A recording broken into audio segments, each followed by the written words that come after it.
하나님의 말씀을 봉독해 드리겠습니다. 누가복음 22장 24절부터 30절까지 제가 봉독을 해 드리겠습니다. 또 그들 사이에 그중 누가 크냐 하는 다툼이 난지라 예수께서 이르시되 이방인의 임금들은 그들을 주관하며 그 집권자들은 은인이라 칭함을 받으나 너희는 그렇지 않을지니 너희 중에 큰 자는 젊은 자와 같고 다스리는 자는 섬기는 자와 같을지니라. 앉아서 먹는 자가 크냐 섬기는 자가 크냐. 앉아서 먹는 자가 아니냐. 그러나 나는 섬기는 자로 너희 중에 있노라. 너희는 나의 모든 시험 중에 항상 나와 함께한 자들인즉 내 아버지께서 나라를 내게 맡기신 것 같이 나도 너희에게 맡겨 너희로 내 나라에 있어 내 상에서 먹고 마시며 또는 보좌에 앉아 이스라엘 12지파를 다스리게 하려 하노라. 아멘. 오늘은 예수님과 함께 하려면 이 제목으로 함께 말씀을 듣겠습니다. 오늘도 하나님께서 예배드린 우리 성도님들을 만나주시고 생명의 말씀을 통해서 풍성한 은혜를 내려주시기를 축원합니다. 먼저 하나님께 기도드리겠습니다. 하나님 아버지, 오늘도 저희들을 사랑하시고 귀한 말씀 주시니 감사를 드립니다. 말씀을 통해서 저희들에게 하나님의 뜻을 깨닫게 해주시고 하나님의 음성을 듣는 귀한 시간 되게 하여 주옵소서. 전할 때도 들을 때도 성령님이 함께 하시고 도우셔서 깨달은 것을 실천하는 믿음도 갖게 하시기를 간절히 바라고 원합니다. 예수님의 이름으로 기도하옵나이다. 아멘. 우리 신앙인들의 최고의 목표가 있다면 그것은 주님께 인정을 받고 주의 사랑을 받으면서 주님과 함께하는 삶을 사는 것일 겁니다. 오늘 본문의 28절을 보면 예수님께서 제자들을 향해서 너희는 나의 모든 시험 중에 항상 나와 함께한 자들인즉 이렇게 말씀하십니다. 이 말씀은 26절에 너희는 그렇지 않을지니 하고 말씀하신 것과 연결지어서 보아야 합니다. 자, 여기 26절, 20절에 말씀하는 너희는 이라는 이 사람들은 같은 사람입니다. 예수님의 제자들을 가리키는 것이고 그리고 그 너희는 예수님과 함께하는 사람들로서 세상의 다른 사람들과 다른 점들이 있어야 할 것을 가르쳐 주신 것이고 그것이 오늘 본문의 내용입니다. 자, 이때는 마침 본문 24절의 사건이 있었던 때에 예수님께서 이런 교훈을 주셨어요. 24절에 보면 또 그들 사이에 그중 누가 크냐 하는 다툼이 난지라 말씀을 합니다. 자, 이 말씀은 언제 일어난 일이냐면 이제 예수님이 얼마 안 있으면 십자가를 져야 돼요. 거의 임박했어요. 자, 그런 예수님이 십자가를 지셔야 될 일에 대해서 여러 차례 제자들에게 말씀을 하셨잖아요. 장로들에게 고난을 받고 이렇게 이제 희생을 해서 너희를 살리는 이 길을 내가 가야 된다. 이렇게 이제 여러 차례 말씀을 하셨으니 이런 상황이 임박하면 대충 이때쯤에는 제자들도 뭔가 눈치를 채고 분위기를 알고 주님과 함께 기도하면서 조용한 시간을 보냈을 것 같은데 그렇지를 못했다는 거예요. 예수님과 함께하는 사람으로서는 도저히 해서는 안 될 일을 그들이 행한 것입니다. 일어나서는 안 될 일이 그들 사이에 일어난 것입니다. 오늘 본문에 나오는 제자들 사이에 다툰 사건과 이때 예수님께서 26절에 너희는 그렇지 않을지니 하고 말씀하시면서 주신 교훈, 너희는 그러면 안 된다. 너희는 그렇지 않을 것이다. 않아야 된다. 이 교훈을 우리가 살펴보면서 예수님과 함께하는 사람은 어떤 자세를 가져야 되는지를 배우고 함께 은혜 받기를 원합니다. 먼저 예수님께서는 예수님과 함께하지 않는 사람들, 세상을 살아가는 사람들의 그 방식에 대해서 말씀을 해주고 있습니다. 예수님과 함께하지 않는 사람들을 가리켜서 이방인이라고 이렇게 말씀을 하셨어요. 이방인은 예수님을 믿지 않고 예수님과 함께하지 않고 함께 하려고 하지도 않는 사람들을 말하는 것입니다. 성경은 그것을 다른 말로 세상이라고도 하였습니다. 다시 말해서 세상은 높임을 받으려는 욕구에 따라 살아가고 있다는 말씀입니다. 25절 말씀입니다. 예수께서 이르시되 이방인의 임금들은 그들을 주관하며 그 집권자들은 은혜나 칭함을 받으나. 인간의 본능은 언제나 자기를 높이려고 하는 게 있어요. 그래서 예수님의 제자들도 늘 서로 내가 더 높다, 앞으로 내가 더 높아져야 되겠다, 그러면서 이제 싸웠다는 거예요. 누가는 본문의 내용을 제자들이 예수님과 함께 성만찬을 나눈 직후의 사건으로 기록해 놓았습니다. 누가에 의하면 누가 크냐 하는 이 문제가 이번 한 번만 처음 일어난 일은 아닌 것이라고 말씀을 합니다. 누가복음 9장 46절에도 보면 제자 중에서 누가 크냐 하는 변론이 일어나니 하고 말씀을 기록하면서 이러한 변론이 과거에도 있었던 것을 분명하게 말해주고 있습니다. 마가는 그때 그 누가복음 9장 46절 이하에 기록된 사건이 길을 걸어가는 도중에 있었던 다툼이었다고 기록을 하고 있습니다. 마태에 따르면 예수님께서는 자신의 순환을 예고하는 중에 세베대의 아들의 어머니가 그 아들들을 데리고 와서 야고보와 요한이라는 두 제자 있지 않습니까? 그들의 이 어머니가 이 두 제자를 데리고 와서 주님 나라에서 내 아들들을 주님의 한 사람은 좌편에 또 한 사람은 우편에 이 좌우에 앉게 해달라고 부탁을 해요. 그때 예수님이 내 좌우에 앉는 것은 내가 주는 것이 아니라 내 아버지께서 누구를 위하여 예비하셨든지 그들이 얻을 것이니라 이렇게 말씀하면서 또 뭐라고 말씀하냐면 너희 중에 누구든지 으뜸이 되고자 하는 자는 너희의 종이 되어야 하리라 이렇게 가르쳐 주셨어요. 자, 이처럼 예수님의 제자들도 인간으로서 높임을 받으려는 욕구를 피해갈 수가 없었다는 것입니다. 그래서 예수님을 따르고 그분께 배우면서도 자주 이러한 태도를 표출을 했습니다. 그것은 오늘날 교회에 다니는 사람들도 마찬가지잖아요.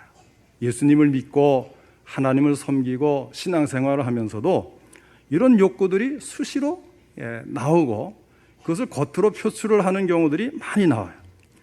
그런데 이때마다 부수적으로 따라오는 문제가 있습니다. 그것이 무엇이냐면 바로 다툼이라는 거예요. 교만, 높아지려고 하는 심성, 이런 것들이 다툼의 원인이 되었다고 하는 사실입니다.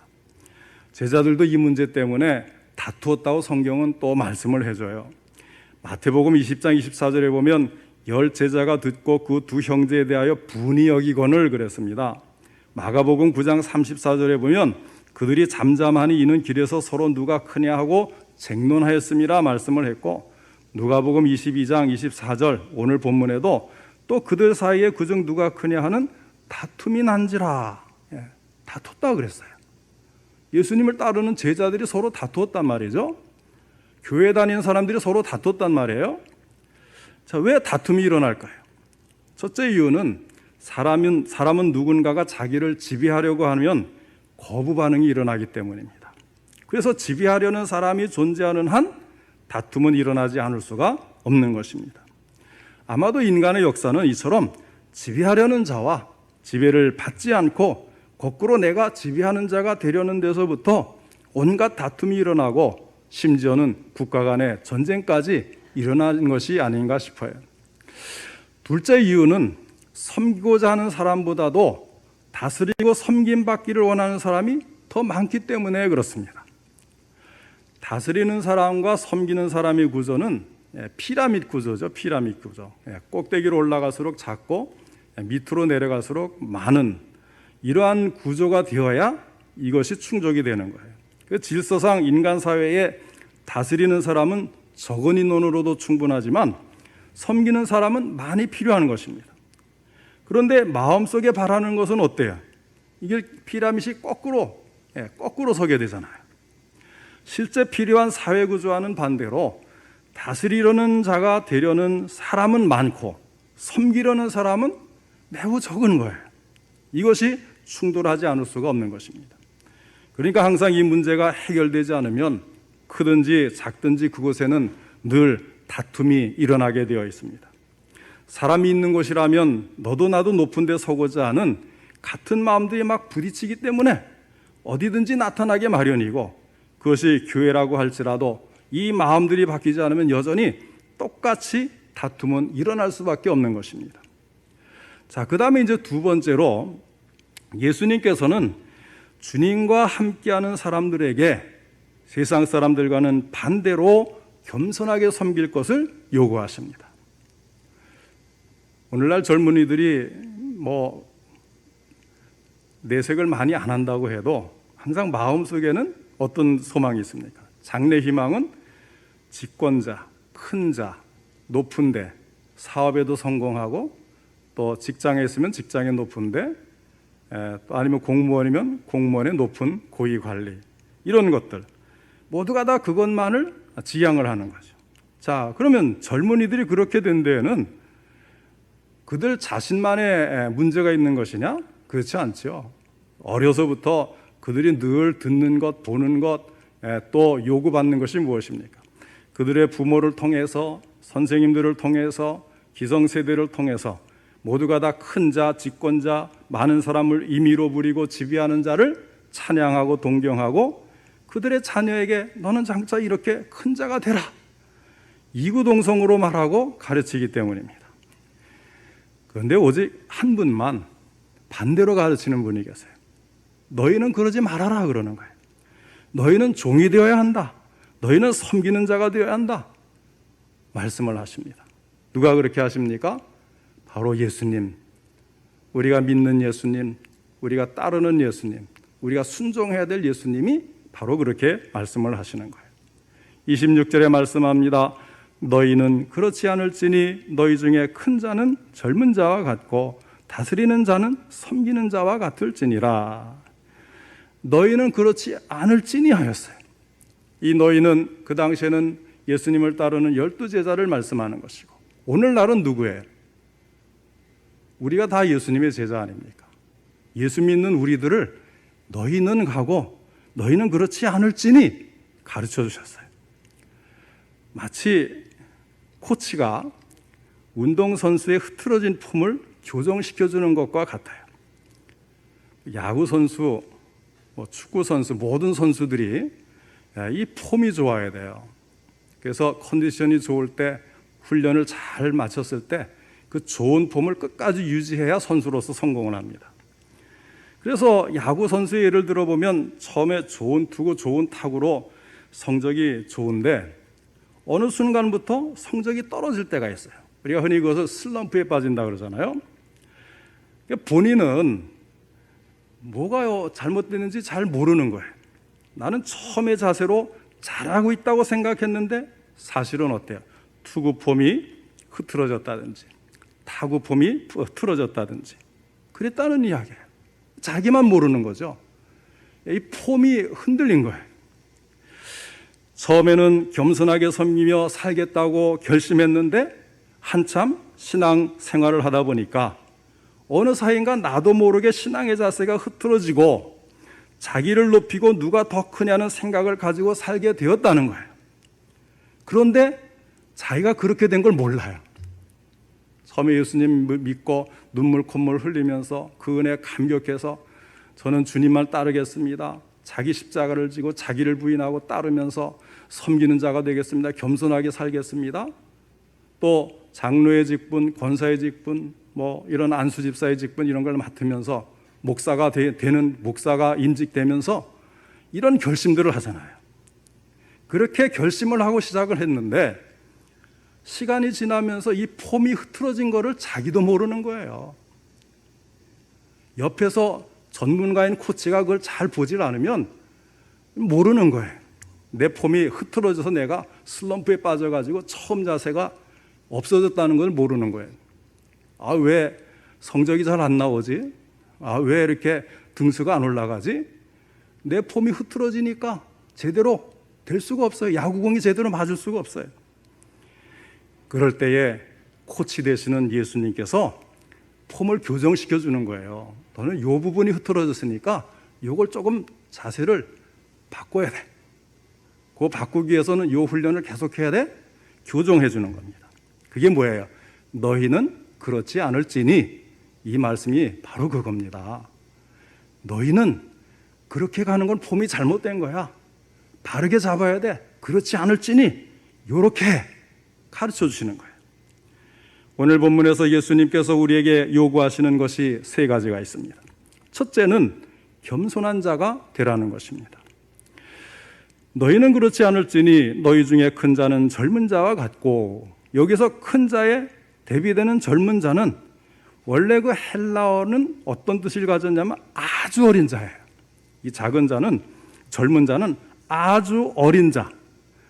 그래서 어리고 보잘것없는 사람을 가리키는 것입니다.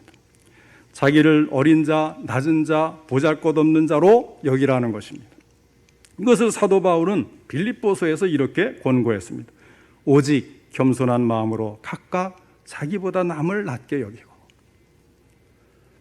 우리가 교회에서 같이 생활하면서 어떤 마음을 갖습니까? 저분은 이런 면에서 나보다 훌륭하고 교회를 위해서 참 많이 헌신하고 애쓰는구나, 이렇게 생각하십니까? 아니면 나보다 여러 가지를 못한데 왜 사람들이 저분만 찾아? 나도 좀 알아주고 나도 좀 인정해주고, 이런 마음이 듭니까? 어떤 마음입니까? 그러나 성경은 오직 겸손한 마음으로 각각 자기보다 남을 낮게 여기고, 이렇게 말씀을 해요. 자, 이런 겸손은 어떻게 표현됩니까? 다른 사람을 인정해 주는 거예요. 잘 되는 사람을 깎아내리는 것이 아니라 진정으로 축하해 주는 것입니다. 그리고 자기는 자기대로 주어진 직무에 최선을 다하는 것입니다. 하루는 인도에서 봉사하던 테레사 수녀님에게 어떤 사람이 이런 질문을 했다 그래요. 수녀님은 주변에 있는 사람들이 다른 사람들은 돕지 않고 자기만 편안하게 사는 것을 보면 속상하지 않습니까? 시기심이 일어나지 않습니까? 그러니까 테레사 수녀님이 이런 유명한 대답을 했다 그래요. 아닙니다. 허리 굽힌 채 섬기며 사는 사람에게는 위를 쳐다볼 겨를이 없답니다. 위를 쳐다볼 필요도 없고 시간도 없다는 거예요. 겸손한 자세로 섬기는 사람은 자신과 다른 사람을 비교하려고 들지를 않습니다. 따라서 속상할 이유가 없습니다. 마음의 상처를 받을 이유가 없습니다. 그저 묵묵히 하나님께서 자기에게 나눠주신 믿음의 분량대로 섬기는 일에만 힘쓰기 때문입니다. 이것이 겸손의 자세입니다. 첫째는 겸손한 자가 되라. 둘째는 섬기는 자가 되라는 것입니다. 다스리는 자는 섬기는 자와 같을지니라 말씀하신 후에 예수님은 자신의 모범을 힘주어서 말씀하세요. 나는 섬기는 자로 너희 중에 있노라. 예수님의 삶을 한번 생각해 보시기 바랍니다. 예수님의 삶은 한마디로 섬김의 삶이셨습니다. 예수님은 자신의 모든 것을 다 바쳐서 하나님 아버지를 섬기셨어요. 그리고 마가복음 10장 45절에 이렇게 말씀하셨습니다. 인자가 온 것은 섬김을 받으려 함이 아니라 도리어 섬기려 하고 자기 목숨을 많은 사람의 대속물로 주려 함이니라. 예수님은 우리를 섬기시기 위해서 이 땅으로 오셨어요. 말씀으로 우리를 섬기셨습니다. 기도로 우리를 섬기셨습니다. 병든 자를 고쳐주시면서 우리를 섬기셨습니다. 손수 제자들의 발을 씻어주시면서 섬기셨습니다.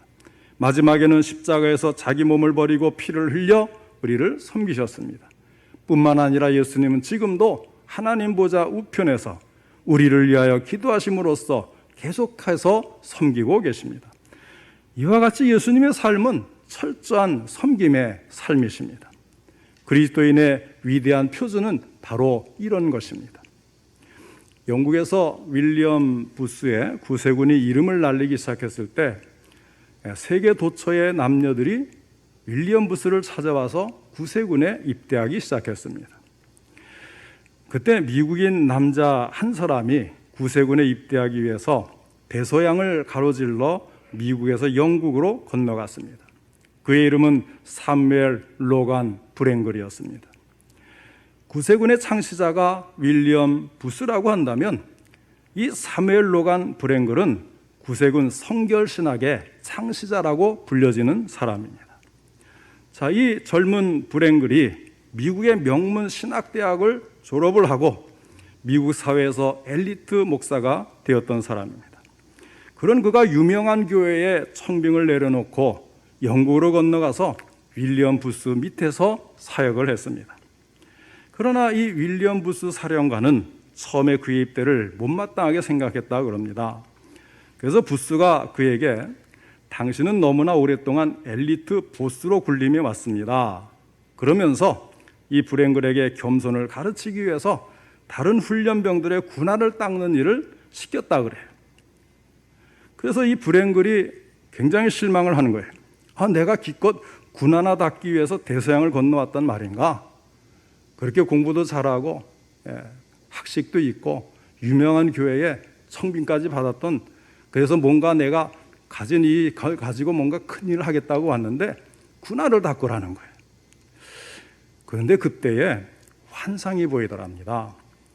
어떤 환상이냐 하면 거칠고 무식한 어부들의 그 더러운 발을 씻기려고 엎드려 계시는 예수님이 보이더래요.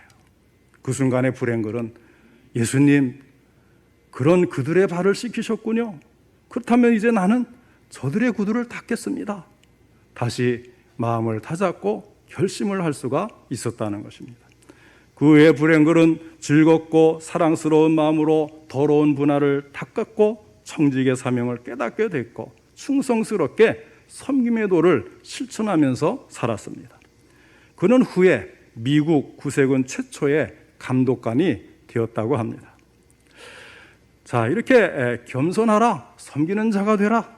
그리고 세 번째는, 예수님이 원하시는 세 번째는 예수님과 함께 고난을 받는 것입니다.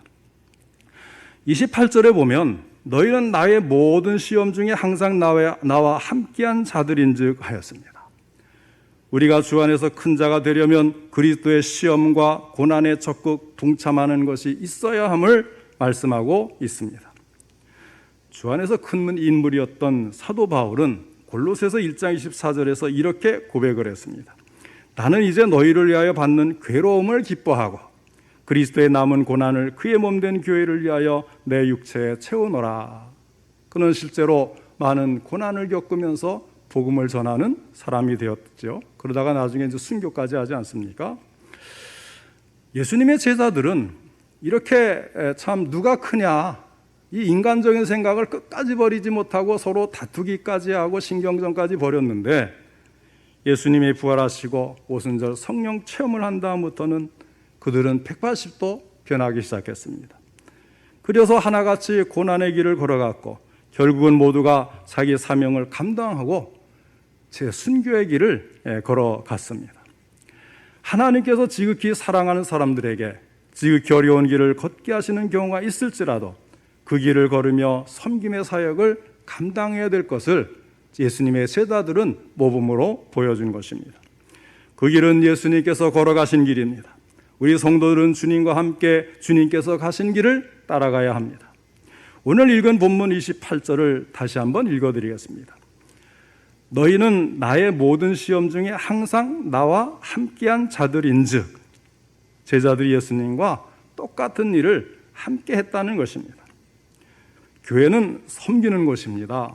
세상에서는 사람들이 저마다 섬김받고 대접받기 위해 노력하지만 교회는 섬기고 대접하기 위해 노력하는 곳입니다. 그런데 교회에서 모두가 다 섬김을 받으려 하고 사랑받으려 하고 대접받으려고 하면 어떻게 될까요? 그 교회는 교회로서의 기능을 상실하게 되는 겁니다. 교회의 기능이 없어져 버린 거예요. 그럼 어떻게 교회라고 할 수 있겠어요? 교회가 교회의 기능을 발휘 못하는데, 서울의 어느 큰 교회에서 재직 수련회를 하면서 소그룹으로 나눠서 이제 그 끝날 무렵에 이제 그 토론을 하거든요. 그래서 이제 토론을 했는데 주제는 뭐냐면 어떤 사람이 교회에 유익한가, 이것을 이제 소그룹 토론회에서 끄집어내는 거예요. 그래서 한참 이제 시끄럽게 토론을 하다가 정리를 했는데 이런 내용이 나왔습니다. 10가지로 정리를 했는데 잘 들어보시기 바랍니다. 첫째, 무슨 일을 하든지 조용히 주님 앞에서 하는 사람. 둘째, 무슨 일에든 항상 도움이 되려고 노력하는 사람. 셋째는 개인의 의견을 너무 고집하지 않는 사람. 네 번째는 일의 집행을 여러 사람들과 함께 평화롭게 해나가는 사람. 다섯 번째는 일의 귀천을 가리지 않고 무슨 일이든 자원해서 돕는 사람. 여섯 번째는 솔선수범하는 사람. 일곱 번째는 영적으로 성장하는 사람. 여덟 번째, 어려운 일이 생겼을 때 떠들지 않고 기도하는 사람. 아홉 번째는 일보다 사람을 더 귀하게 여기는 사람. 마지막 열 번째는 입술에 축복이 있는 사람. 무슨 이야기냐면요, 입을 열면 좋은 말이 나오는 사람을 말하는 거예요. 교회에 유익한 사람은 이런 사람이다. 그러니까 교인들 스스로가 생각해서 정리하는 거죠. 그러니까 교인들이 원하는 교인들의 모습. 그러니까 다 이런 걸 원하는데 그런 걸로 행하는 사람이 별로 없으니 자꾸 이런 걸 더 소원하게 되는 거예요. 어떻습니까? 우리 성도님들도 이 10가지가 교회에 참 유익한 사람은 이런 사람이다라고 말할 수 있을까요?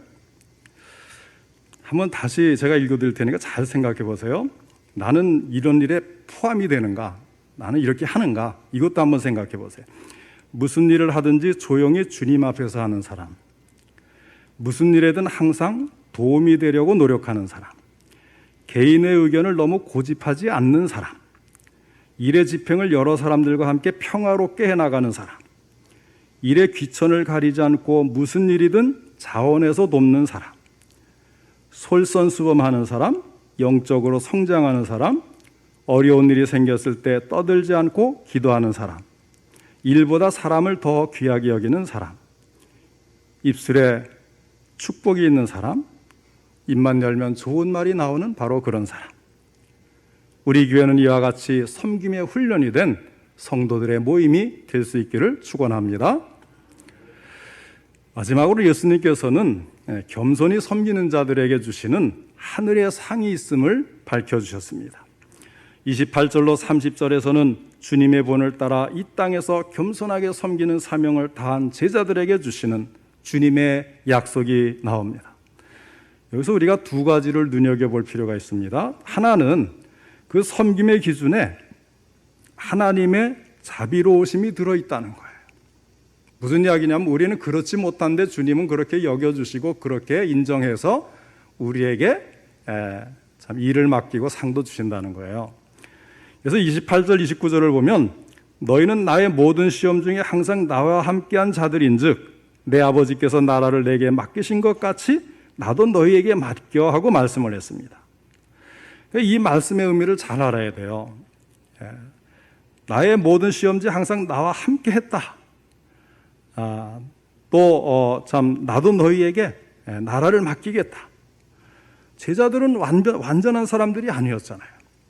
오늘 본문에서 예수님께서 하신 말씀도 제자들의 교만과 높아지려는 욕망과 그로 인해서 발생된 다툼 때문에 그 결과 나온 말씀이니 얼마나 약점이 많고 참 잘못된 일이 많습니까? 그러나 예수님은 제자들이 그러한 단점이 있었음에도 불구하고 주님께 충성을 바쳤던 사실들을 인정하고 있는 것입니다. 비록 실수를 했을 망정 올바른 마음을 가지려고 노력한 사람들이었다는 이야기입니다. 우리 주님은 항상 우리의 연약함을 불쌍하게 보시고 우리의 단점보다는 장점을 많이 보십니다. 우리를 제대로 다루신다면 우리는 모두 다 지옥에 가야 될 사람이 아니겠어요? 우리에게는 부족한 점들이 한두 가지가 아닙니다. 믿음과 인내와 용기가 부족하고 주님을 향한 열심도 부족하고 주님 말씀을 늘 듣지만 실행하지 못하고 자주 넘어집니다. 그러나 주님은 제자들이 그런 단점들을 극복하고 점차로 변화되어서 나중에는 진정으로 주님을 위해 섬기는 자세로 충성을 다할 것이다. 이렇게 인정을 해준 거예요. 그걸 높이 사주신 것입니다. 오늘의 우리들에게도 마찬가지입니다. 부족한 것도 많고 그동안의 실수도 많습니다. 그러나 이제부터라도 열심을 품고 주를 섬기고 그 말씀 따라 겸손하게 다른 사람들을 섬기는 일을 잘 감당하면 주님은 우리에게 제자들과 똑같은 상급을 약속해 주시는 것입니다. 그 다음에 두 번째는 종말에 있을 하나님 나라에서의 제자들이 받을 보상을 약속해 주시고 있습니다. 29절로 30절에 내 아버지께서 나라를 내게 맡기신 것 같이 나도 너희에게 맡겨 너희로 내 나라에 있어 내 상에서 먹고 마시며 또는 보좌에 앉아 이스라엘 12지파를 다스리게 하려 하노라 말씀을 했습니다. 그날에는 하늘나라에서 예수님과 함께하는 큰 잔치가 벌어질 것입니다. 그리고 12지파를 다스린다고 하였습니다. 통치구조가 뒤바뀌게 되는 것입니다. 물론 이것은 역시 이 세상의 통념과는 다른 전혀 다르죠. 섬기는 통치, 섬기는 자가 우두머리가 되는 그런 모습을 가리키는 것입니다. 사랑하는 성도 여러분, 예수님과 함께하는 사람이 되고 싶으십니까? 오늘 주신 말씀의 핵심 단어를 먼저 기억하시기 바랍니다. 겸손과 섬김입니다. 이 두 가지가 예수님과 함께하는 사람들의 중요한 성품이요 특징인 것입니다. 우리 주님은 성도의 눈물을 다 헤아리고 계십니다. 선을 행하려는 아무리 작은 노력도 다 기록하고 계십니다. 한 그릇의 냉수도 결코 하늘나라에서 상을 잃지 않는다고 말씀해 주셨습니다. 괴로우나 즐거우나 주님과 생사고락을 함께한 자들이 곧 하나님의 나라의 보좌에 앉아 다스리는 복을 누릴 것입니다. 너희는 나의 모든 시험 중에 항상 나와 함께한 자들이라고 하셨습니다. 항상 예수님과 함께하는 사람이 되시고 주님께서 우리에게 몸소 보이신 섬김의 자세를 가지고 끝까지 충성을 다해서 그날에 이스라엘 12지파를 다스리는 복과 상급을 받아 누리는 우리 성도님들 다 되시기를 주님의 이름으로 축원합니다.